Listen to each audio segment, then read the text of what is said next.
Hey everyone, it's Angie. Welcome back to my channel, Angie and the Great World. I have about a 15-minute window to get a weekly reads filmed.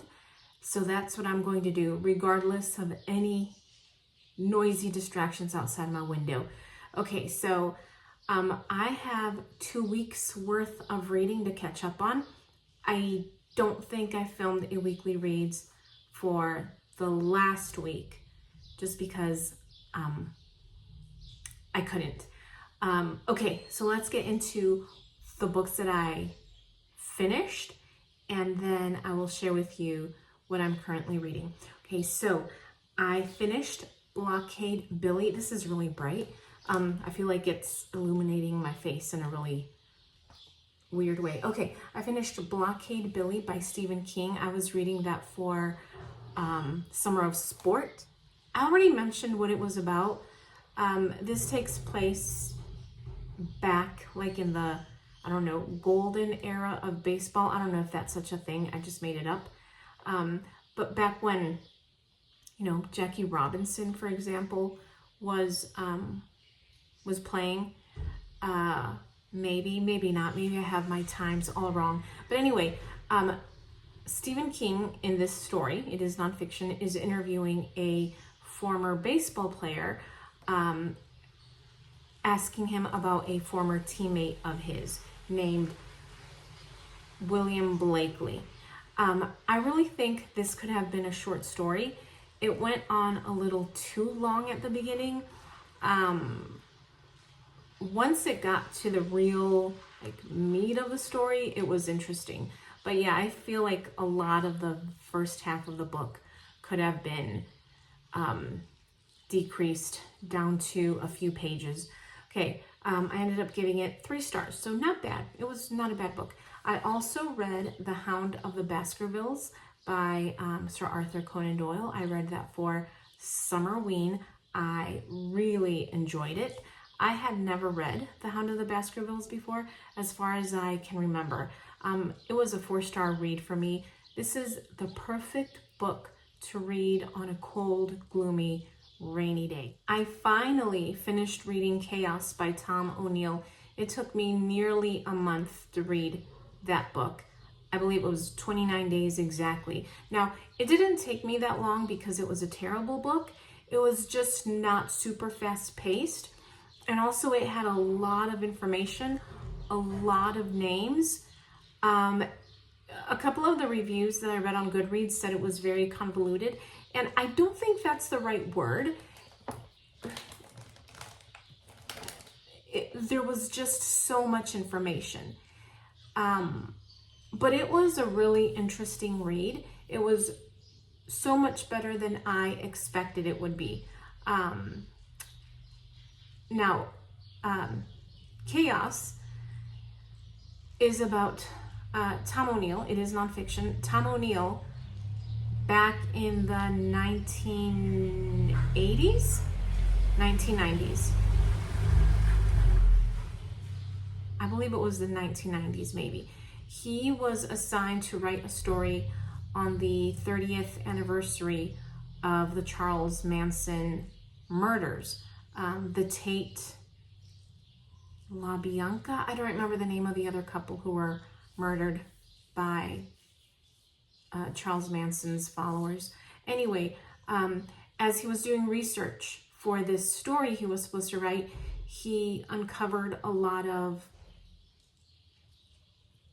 things that weren't quite on the up and up. And so this led him to do more research. And basically it turns out that the guy who wrote Helter Skelter,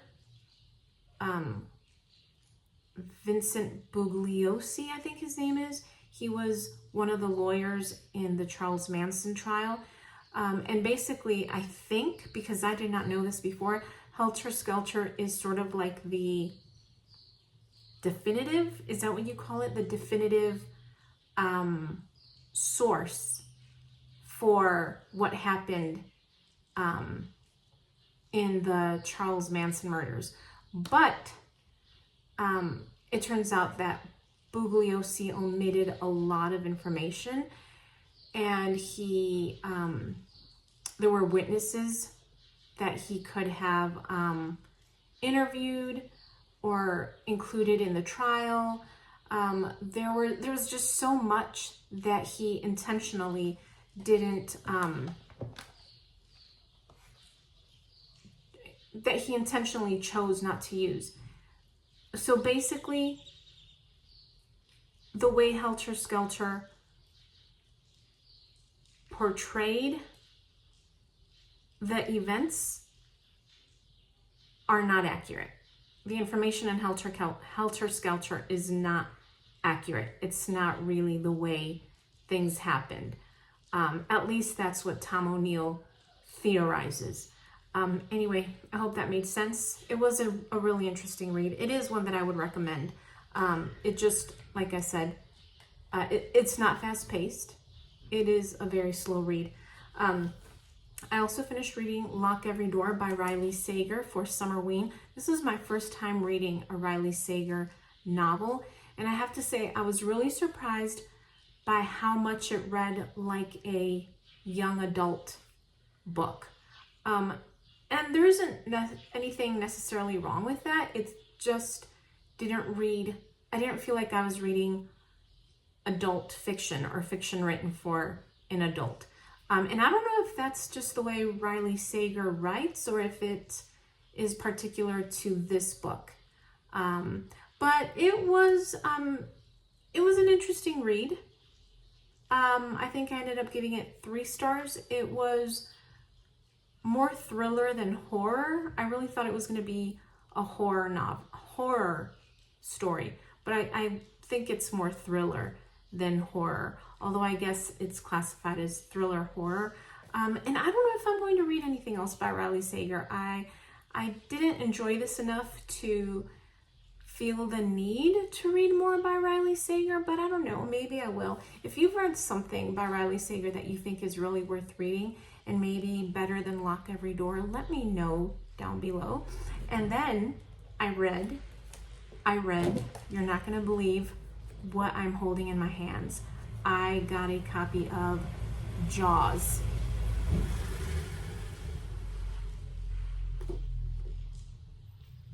By Peter Benchley. My sister back in the US sent this down to me, and I am ever so grateful to have this. I've already read it. I ended up giving this 4 stars.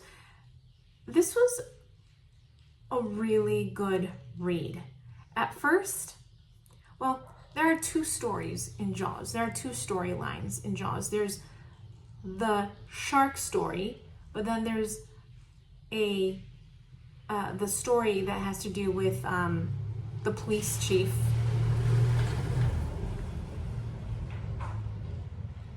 Chief Brody, I don't remember his first name, and his family life.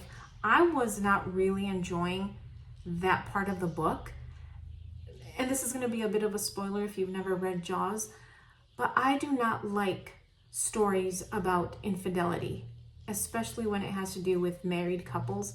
And so I just felt like I could have done without the part of the story, the storyline that had to do with Chief Brody and his family. But ultimately, I ended up really enjoying it. And yeah, like I said, this was a 4-star read. I loved this book. And now I want to watch the movie. I don't know if I've ever watched all of Jaws. I know I've watched like snippets here and there, but I don't think I've ever watched the movie in its entirety. So yeah, I want to watch the movie now. Okay, now on to what I read. Let's see. I have an itch on the tip of my nose. What I'm currently reading. I'm still reading 27 Thrilling Stories by Edgar Allan Poe. I read 2, 4, 6, 8, 9 more short stories in the past 2 weeks. I think I have about 4 short stories left, so I should definitely be able to finish that before the end of next week. Okay, so I read, I don't think I've talked about these yet. I don't think I have. A Descent into the Maelstrom. That was a 3-star read for me. Yeah, it was fine. Nothing too riveting. Thou Art the Man. This one was really good. I had never read this story before. It almost felt like a Western to me. It had a very Western feel to it. I gave that one 4 stars. I DNF'd the short story called Mystification. I just did not know what was going on. I didn't care. It read like nonfiction to me, and so I DNF'd it. The Sphinx, I gave 2 stars. After I read a couple of like story analysis on the Sphinx, I felt like I was able to appreciate the story more, but just on its own, I gave it 2 stars. The Imp of the Perverse was also a 2-star read. That one was one where I felt like my mind was wandering and I was not paying very much attention to what I was reading. The Premature Burial, 4 stars. That was a good one. William Wilson, 2.5 stars. It was okay. Definitely not my favorite Poe story. The Assignation, I gave 3 stars to. And then, I don't know how to pronounce this. Ligeia, 3 stars. That was a 3-star read. Okay, I am also reading Caddy Woodlawn by Carol Ryrie Brink. That is a reread. I am reading it with a group of ladies who I meet with monthly. We've been reading some wholesome children's books, and that is our read for July. And I do have to say, Caddy Woodlawn was my favorite read of 2017. I think it was 2017. So I know it's a good one. I know I'm going to love it. And then, I think I already showed you what I have here. I have not 1, but 2 copies of The Ghost in the Mirror. I did not remember that my sister had sent me this back in October of 2023, or September. It was September of 2023. I'd put it in a drawer here in my house in Mexico, and I'd forgotten all about it. And then she sent me this copy of The Ghost in the Mirror along with Jaws. And so I'm currently reading book 4. This is book 4? Yeah, book 4 in the Louis Barnevelt series, and I am loving it. In case you are interested in joining Lindsay from Lindsay Reads and me, when we discuss this, we will be chatting about this July 31st, I believe. Anyway, that's it. I've got to go. Thank you so much for watching. I will talk to you later. Bye.